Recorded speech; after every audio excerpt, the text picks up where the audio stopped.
Dear students, exercise 5.3 तीन question हम इसके कर चुके हैं पहले। तीसरा क्वेश्चन मैंने तुम्हें बताया था कि उसमें इसने लगभग हर तरह के प्रश्न हमें दे दिए हैं, उससे अलग शायद ही कोई प्रश्न मिले। हम आगे प्रश्न करते भी रहेंगे और देखते रहेंगे कि वो तीसरे सवाल के किस पार्ट से रिलेटेड है। तीसरा सवाल तुमने बहुत ही अच्छी तरह से करना है, उसका हर एक भाग यदि तुमने अच्छी तरह से निकाल लिया तो इसके बाकी सवालों में तुम्हें बहुत ही कम समस्या आएगी। जो कुछ एक सवाल हैं जो इस सम से अलग है वो मैं तुम्हें समझाऊंगा ही। अब हम आगे क्वेश्चन नंबर 4 से स्टार्ट करते हैं। क्वेश्चन नंबर 4 क्या है इसका? 636 योग प्राप्त करने के लिए एपी के कितने पद लेने चाहिए? अब देखो, सबसे पहले हमारा काम रहेगा कि हम स्टेटमेंट पढ़ के उसमें से ये ढूंढ पाए कि हमें क्या दिया गया है और हमसे क्या पूछा गया है।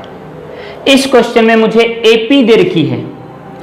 एपी देने का हमेशा क्या मतलब है कि ए और डी हमें दिया गया है। यहां प्रथम पद ए कितना है भाई? 9। एपी 9 से शुरू हो रही है, प्रथम पद 9। और सार्व अंतर ए तो हमें बिना कुछ हल किए ही ज्ञात हो जाता है, सिर्फ देखते ही। और डी जो है उसके लिए हमें सिर्फ एक छोटी सी घटा करनी पड़ती है। किसी भी एक पद में से उससे पहले वाला पद घटा दो। 17 घटा 9। सभी पदों में अंतर हम तब ज्ञात करते हैं जब मुझे ये सिद्ध करना हो कि ये एक एपी है या जांचना हो कि ये एपी है या नहीं। यहां मुझे स्पष्ट दिया गया है कि एपी इसके कितने पद लेने चाहिए, तो ये एक एपी है, मुझे दिया गया है, तो मुझे कुछ जांचने की जरूरत नहीं। किसी भी एक पद में से उससे पहले वाला पद घटा दो, वो डी आ जाएगा। ए प्राप्त हो गया, डी प्राप्त हो गया। ए और डी के अलावा और मुझे क्या दिया गया है? 636। ये क्या चीज है? 636 योग प्राप्त करने के लिए, यानी कि ये योग है। कितने पदों का योग है ये मुझे ज्ञात करना है। मैंने मान लिया कि ये n पदों का योग है, n का मान मैं ज्ञात कर लूंगा। माना 636 इस एपी के n पदों का योग है। अतः या अर्थात भी लिख सकते हो। अतः Sn, n पदों के योग को हम Sn लिखते हैं, वो बराबर क्या है? 636। समझ में आया भाई? क्या क्या दिया गया है मुझे? A, D और Sn दिया गया है और मुझे ज्ञात क्या करना है? n। तीसरे सवाल में जरूर ये किसी न किसी भाग से मिलता होगा। चेक करो कि तीसरे सवाल के किस भाग में हमें A, D और Sn दिया गया है और n ज्ञात करना है। देख लो, बल्कि उसमें तो हमें कोई 2 चर ज्ञात करने होंगे, इस सवाल में हमें केवल एक चर ही ज्ञात करना है, n ज्ञात करना है। तीसरे सवाल का छठा भाग, सवाल नंबर 3, छठा भाग बिल्कुल इसी कंसेप्ट पे आधारित है। यही चीजें हमें दी गई हैं और हमें n के अलावा कुछ और भी ज्ञात करना है। उसमें तो हमने यहां पे सिर्फ n ज्ञात करना है। जैसे वो किया था बिल्कुल वैसे ही ये करना है। इंप्लाइज Sn का सूत्र लिख दो भाई। Sn का सूत्र कौन सा लिखेंगे? ये वाला या ये वाला? ये वाला लिखेंगे, क्योंकि मुझे A और D प्राप्त है। A और An नहीं पता मुझे, तो मैं इस सूत्र का प्रयोग नहीं करूंगा। मुझे A और D पता है, तो मैं इस सूत्र का प्रयोग करूंगा। इंप्लाइज Sn की जगह मैं क्या लिख दूंगा? n/2 इंटू 2 इंटू में A plus n-1 into D, ये तो हो गया मेरा Sn। ये बराबर है 636 के। जिन भी चरों का मान मुझे ज्ञात है उनका मान रख दो। n मुझे ज्ञात करना है, n/2 यूं का यूं रखो, इंटू में 2, a कितना है भाई हमारे पास? 9, जमा में n मुझे ज्ञात ही करना है और d है मेरे पास 8, बराबर है 636। इस 2 को उधर ले जाते हैं। इंप्लाइज n इंटू अंदर वाले को जितना हो सकता है हल कर लो। 2 गुना में 9 18, 8 की गुना इन दोनों से कर देता हूं, जमा में 8n घटा में 8। समझ में आया? 8 की n से गुना होके 8n और घटा में 1 की गुना जब 8 से होगी तो घटा के 8। इन दोनों की गुना बारी बारी से 8 से कर दी। इन दोनों की गुना 18 आ गई थी, ये n बाहर है, ये बटे वाला 2 मैं उधर ले गया, ये इधर जो 636 है इसके गुना में हो जाएगा 2। इंप्लाइज, इससे आगे चल रहा हूं मैं अब, n इंटू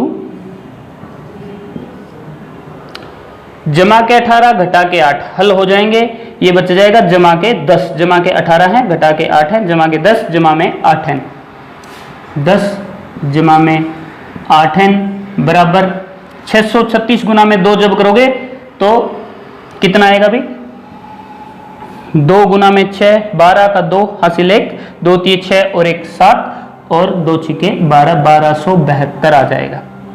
इम्प्लाइज n की गुना इन दोनों से होगी, n की गुना जब 10 से होगी तो आ जाएगा 10n, और जमा में n की गुना जब 8n से होगी तो हो जाएगा 8n की 2। ये 1272 जो इधर है इसको मैं इधर ले आऊंगा तो ये हो जाएगा माइनस के 1272, इसको मैं एक प्रॉपर द्विघात समीकरण के रूप में लिखूं तो 8n की 2 जमा के 10n, क्योंकि मेरा प्रॉपर तरीका क्या है, पहले n की 2 वाला पद फिर n वाला पद और फिर बिना n वाला। अब जब मैं इसे इधर लेके आऊंगा तो ये हो जाएगा माइनस के 1272 बराबर 0।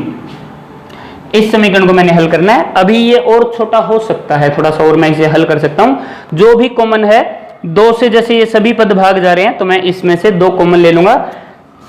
इंप्लाइज 2 यदि मैं सारे में से कॉमन लूं तो मेरे पास क्या हल आ जाएगा, 8 में से 2 कॉमन लेने पे बचता है 4n की 2 जमा 5n, 10 में से 2 कॉमन लोगे 5 बचेगा, और माइनस में 1272 में से 2 कॉमन लोगे तो 636 बचेगा। मैंने 636 का ही दुगुना 1272 लिखा था, बराबर है 0।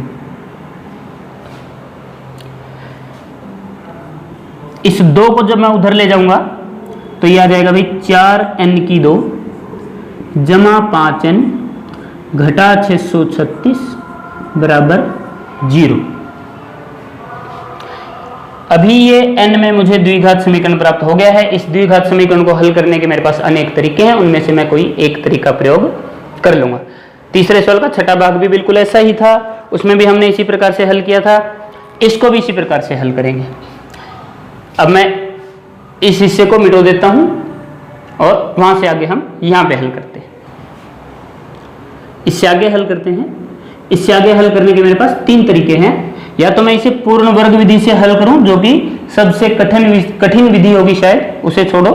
दूसरी विधि है मेरी गुणनखंड बनाने की, वो सरल है, परंतु यदि ये गुणनखंड बड़े हो जाते हैं, जैसे यहाँ पे 4 गुना में 636 मुझे निकालना पड़ेगा और +5 के ऐसे टुकड़े करने पड़ेंगे प्लस के 5 के, कि उनकी गुना 4 और 636 की गुना के बराबर आ जाए। हो सकता है वो भी किसी को मुश्किल लगे, तो मैं तुम्हें अलग तरीका बता रहा हूं। जो तीसरा तरीका मेरा बच गया, द्विघात सूत्र विधि, उस तरीके से मैं कैसे ज्ञात करता हूं। द्विघात सूत्र विधि के अनुसार मुझे x यदि ज्ञात करना है, ax की 2 जमा bx जमा c से यदि मुझे x ज्ञात करना है तो वो क्या होता है, -b plus minus √b² - 4ac। अब यहां पे मुझे n ज्ञात करना है। मैं लिख इसलिए नहीं रहा क्योंकि अब मेरा समीकरण है n में, ना कि x में। कंफ्यूज मत होना, चर कुछ भी हो सकता है, चाहे n हो, चाहे x हो, चाहे y हो, उसका हल यही होगा। द्विघात सूत्र विधि के अनुसार क्या होगा, अतः द्विघात सूत्र विधि के अनुसार यह होता है -b plus minus √b² - 4ac बटे 2a। हल यही होगा, चाहे वो x में हो द्विघात समीकरण, चाहे वो y में हो, चाहे वो n में हो। यहां n में है तो ये मान n के बराबर हो जाएगा। इंप्लाइज n बराबर, इन सभी के मान रख देते हैं माइनस में। b क्या होता है भाई, x का गुणांक, a होता है x की 2 का गुणांक, b होता है x का गुणांक, और c होता है जिसमें x या x की 2 में से कुछ भी ना हो, बिना x का गुणांक। तो यहां पे माइनस के b है मेरे पास प्लस के 5, ये माइनस का चिन्ह सूत्र वाला है, b खुद प्लस के 5 है तो यहां प्लस का ही आएगा। यदि b माइनस के 5 होता तो मैं इस माइनस से अलग एक माइनस और लगाता इस 5 के साथ, प्लस माइनस √, ये प्लस माइनस दोनों इकट्ठे क्यों लगाता हूं, मैंने खुद ने एक वीडियो में बताया था कि ये साइन कभी इकट्ठे नहीं आते। मैं इकट्ठे इसलिए लगा रहा हूं, ये सिर्फ एक शॉर्टकट है। ये ऐसा नहीं है कि ये प्लस और माइनस दोनों हो रहा है, ये बारी बारी से हो रहा है। -5 plus under the root b square minus 4ac बटे 2a इसका एक हल है, और -5 minus under the root b square minus 4ac इसका दूसरा हल है। तो मैं दो हलों को एक बार जब तक ये थोड़ा हल नहीं हो जाता शॉर्टकट के रूप में इकट्ठा लिख रहा हूं, प्लस माइनस दोनों इकट्ठे लिखा है। बी स्क्वायर बी है मेरा जमा के 5, इसकी 2 माइनस के 4, ए है भी मेरे पास 4, और इंटू में सी कितना है माइनस के 636। चिन्ह सभी का उनके साथ लिखना है, वर्गमूल का चिन्ह बिल्कुल इसके ऊपर तक आना चाहिए, बटे में 2 गुना में ए कितना है हमारे पास 4, बराबर हल करो इसे माइनस के 5 plus minus under the root b square 5 की 2 25 माइनस गुना में माइनस, माइनस गुना प्लस माइनस आएगा, माइनस गुना माइनस प्लस हो जाएगा, कुल मिला के प्लस का निशान आ जाएगा। 4 गुना में 4 16, 16 की गुना 636 से करनी है मुझे।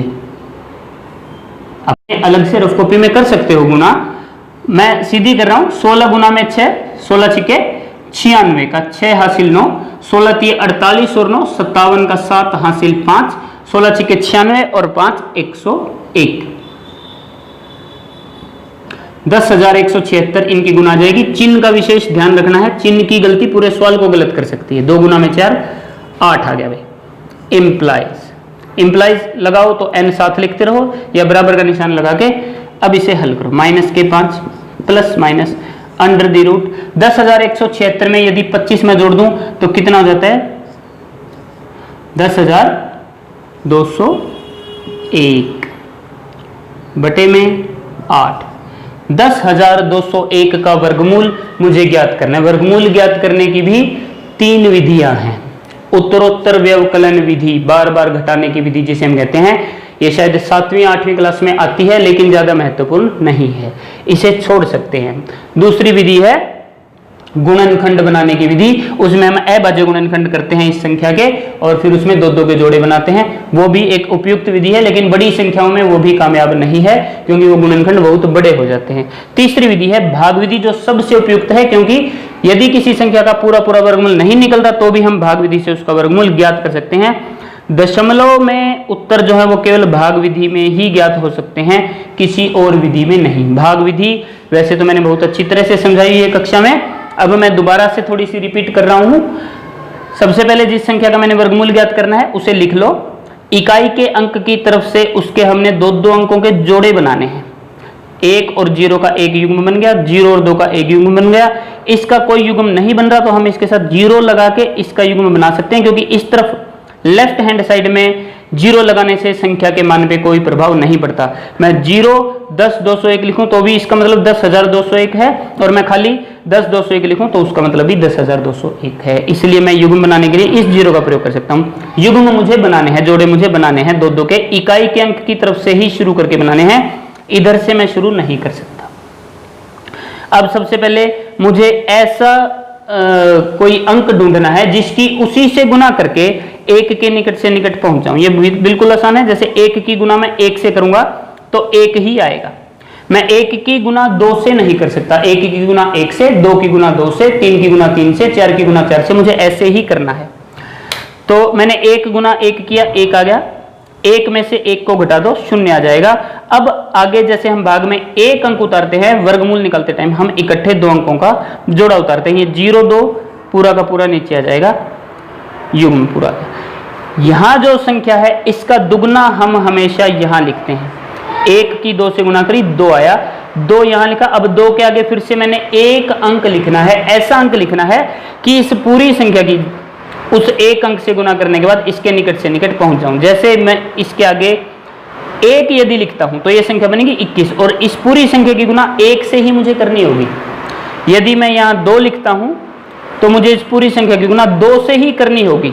ये अंक मैं बदल नहीं सकता। 1 की गुना 1 से, 2 की गुना 2 से, 3 की गुना 3 से, ऐसे ही कर सकते हैं हम। यदि मैं यहां पे 1 भी लिखता हूं,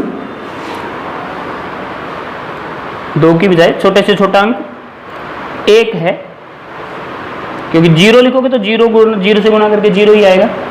1 लिखूं और 1 से गुना करूं तो 21 एकम 21, वो भी 2 से ज्यादा हो जाता है।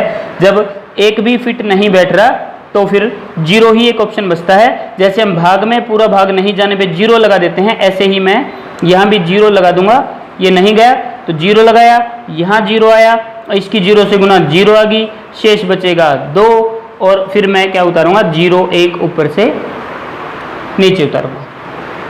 पूरा युग्म उतरता है, तुम्हें बताया था पहले 0 2 पूरा इकट्ठा नीचे उतरा था, अब 0 1 मैंने यहाँ पे नीचे उतार लिया। इसका दुगना 10 दूनी 20 मैं यहाँ पे लिख दूँ। 20 के आगे फिर मुझे एक ऐसी संख्या लिखनी है जिससे कि उसी से गुना करके मैं 201 के निकट पहुंच जाऊं। यदि मैं 1 लिख दूं यहाँ पे 201 गुना में 1 से ही गुना करनी पड़ेगी, फिर मुझे यहाँ भी मैं वही अंक लिखूंगा जो मैंने यहाँ लिखा है। 201 गुना में 1 201 ही आ जाता है, ये पूरा कट गया तो मेरा शेष आया, शेष 0 आ गया। इसका मतलब ये भाग मेरी वर्गमूल मेरा खत्म हो गया। वर्गमूल कितना है मेरा 101। इससे आगे चलते हैं, बराबर है -5 प्लस माइनस ये आ गया भाई 101 बटे में 8। अब मैं इसे दो अलग अलग रूप में लिख देता हूं, -5 प्लस 101 बटे 8 और दूसरा मेरा उत्तर होगा -5 माइनस 101 बटे 8। इस प्लस माइनस का यही मतलब था, ये सिर्फ एक शॉर्टकट है। एक बार प्लस लेंगे एक बार माइनस लेंगे, क्यों? क्योंकि द्विघात समीकरण के हमेशा दो उत्तर होते हैं, दो उत्तर ये अलग अलग यही हैं, एक बार प्लस वाला और एक बार माइनस वाला। दोनों उत्तर हम निकालते हैं बराबर। -5 और प्लस के 101 घट जाएंगे क्योंकि दोनों के चिन्ह विपरीत हैं। बचेगा क्या? 101 में से 5 घटाओ, ये बच जाएगा हमारे पास 96 बटे में 8। -5 और -1 दोनों के चिन्ह समान है तो ये जुड़ के माइनस के 106 हो जाएंगे बटे में 8। n मेरा कभी भी ऋणात्मक नहीं हो सकता, ये उत्तर इसका संभव नहीं है। तुम्हें लिखना पड़ेगा कि यह उत्तर या n का ऋणात्मक मान संभव नहीं है। अतः n बराबर कितना है? बिल्कुल भी जगह नहीं बची, मैं थोड़ी सी जगह यहां से उधार ले लेता हूं। अतः n बराबर है 96 बटे 8। 96 को 8 से भाग करोगे कितना आएगा?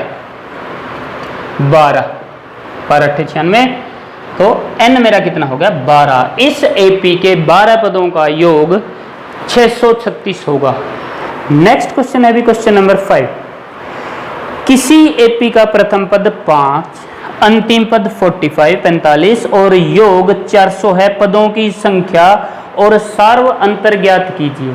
फिर से तीसरे सवाल के 7वें भाग जैसा ये मेरा प्रश्न है। बिल्कुल ये बराबर है तीसरे सवाल का 7वां भाग। क्या क्या हमें दिया गया है?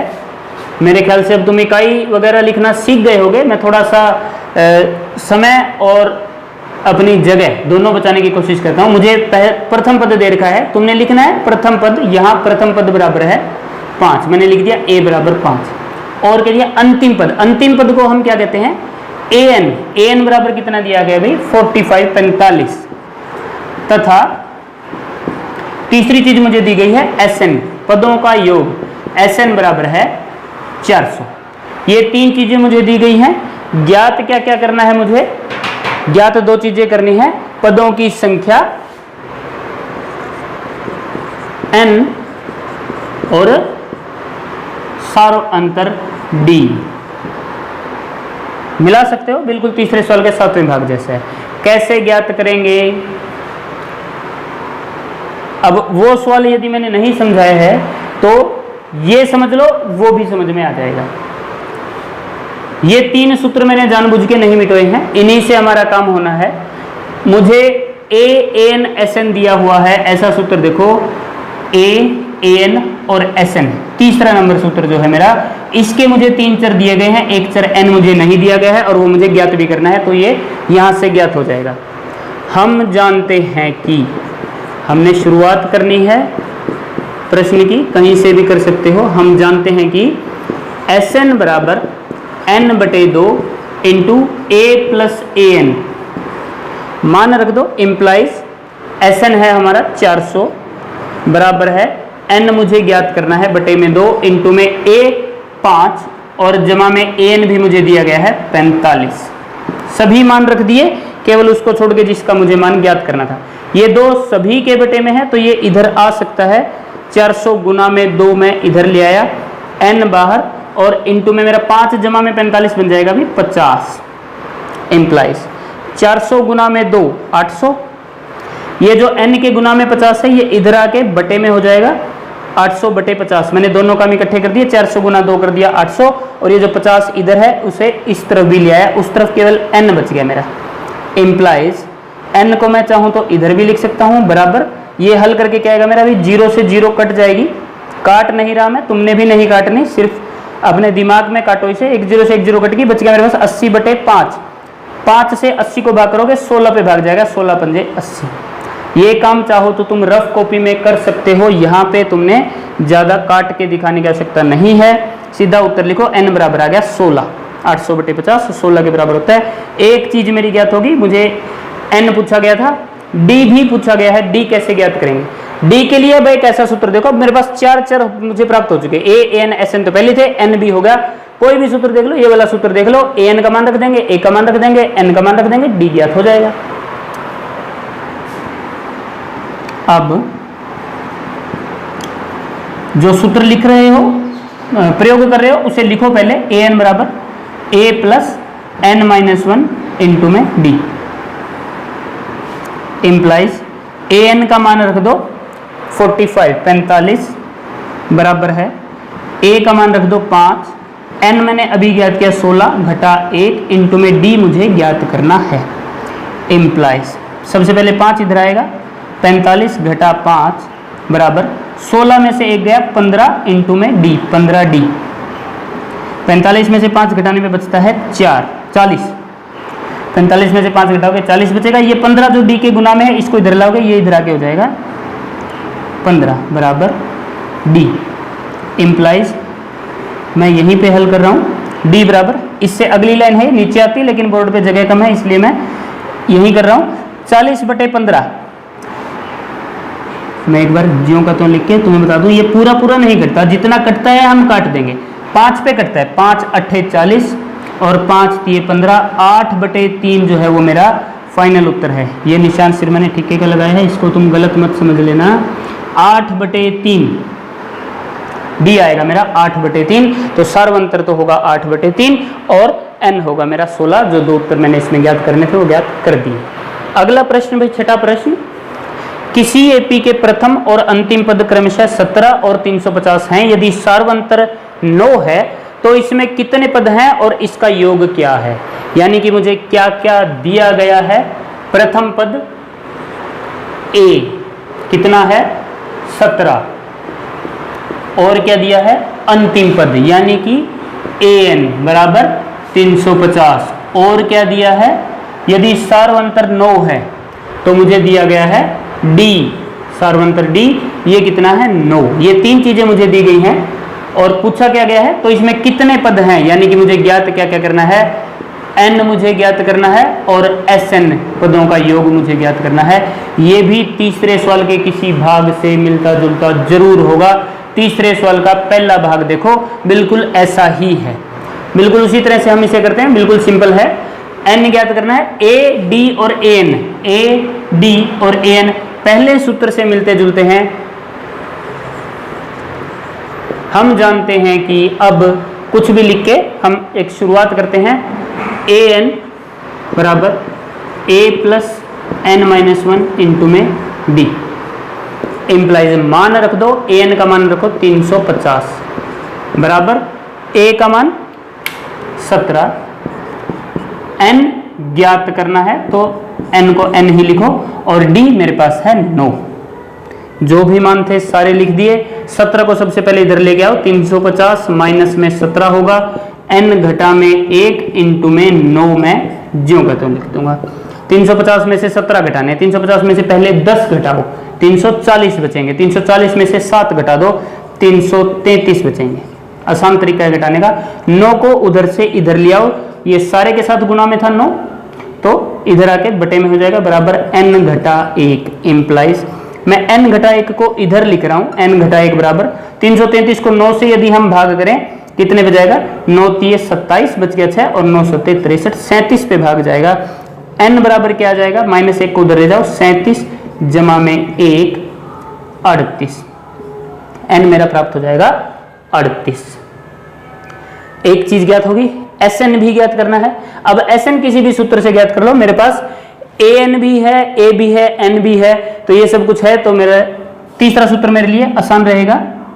और एस n बराबर है n बटे 2, मैं सीधा मान रख रहा हूं, n है 38, सूत्र भी लिखना है पहले, उससे अगली लाइन में तुमने मान रखना है, मैं सीधा ही रख रहा हूं। n बटे 2 को मैंने 38 बटे 2 लिख दिया, इंटू में a मेरे पास है 17 और जमा में an है भाई मेरे पास 350।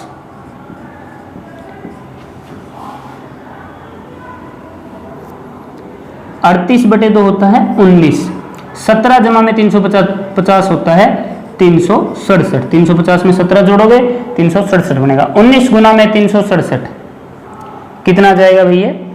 अलग से गुना कर सकते हो तुम 19 की 367 से। कोई भी ऐसी जल्दबाजी या शॉर्टकट नहीं मारना है जिससे कि तुम्हारा उत्तर गलत हो जाए। सारा सवाल ठीक कर लो और आखिर में एक थोड़ी सी शॉर्टकट के लिए तुम अपना पूरा सवाल गलत कर लो, वो बिल्कुल गलत होगा। उससे अच्छा है तुम इसे अलग से अपने जैसे गुना करते हो वैसे कर लो। 19 का पहाड़ा यदि याद है तो हम सीधे गुना कर सकते हैं। 19 सत्ते 133 होता है, 133 का 3 हासिल आ जाएगी 13। 19 छिके 114, 114 और 13 मेरी हासिल थी, 114 और 13 हो जाएगा 127, 127 का 7 हासिल 12। 19 3 57 और 12 69, 69, 6973 मेरा इन पदों का योग आ जाएगा। तो प्यारे बच्चों, इस वीडियो में इतना ही। इससे आगे का काम मैं अगली वीडियो में कराऊंगा। आशा करता हूं कि मेरे द्वारा कराया गया काम तुम्हारे लॉकडाउन के पीरियड में पढ़ाई में अवश्य ही लाभदायक सिद्ध हो रहा है। फिर भी मैं ये भी चाहता हूं कि तुम जो भी कमी इसमें निकाल सको मुझे निकाल करके अवश्य बताओ, चाहे वो कंटेंट से रिलेटेड हो, चाहे वो वीडियो बनाने के तरीके से रिलेटेड हो। मेरा भी ये ज़िंदगी का पहला ही प्रयास है यूट्यूब वीडियो बनाने का, तो हो सकता है इसमें हज़ारों कमियां हो, तो जितनी तुम निकाल सको उतनी कमियां निकाल के मुझे ज़रूर बताओ। मैं तुम्हारा आभारी रहूँगा। बाकी मैं कोशिश जारी रखूँगा कि मैं इस पीरियड में, इस लॉकडाउन के पीरियड में तुम्हारी ज़्यादा से ज़्यादा हेल्प कर सकूँ, क्योंकि स्कूल लग नहीं रहे हैं। तो मुझसे जितना बन पड़ेगा मैं अपनी तरफ से पूरी कोशिश करूँगा। तुम भी मदद करना मुझे इम्प्रूव करने में। थैंक यू वेरी मच बेटा।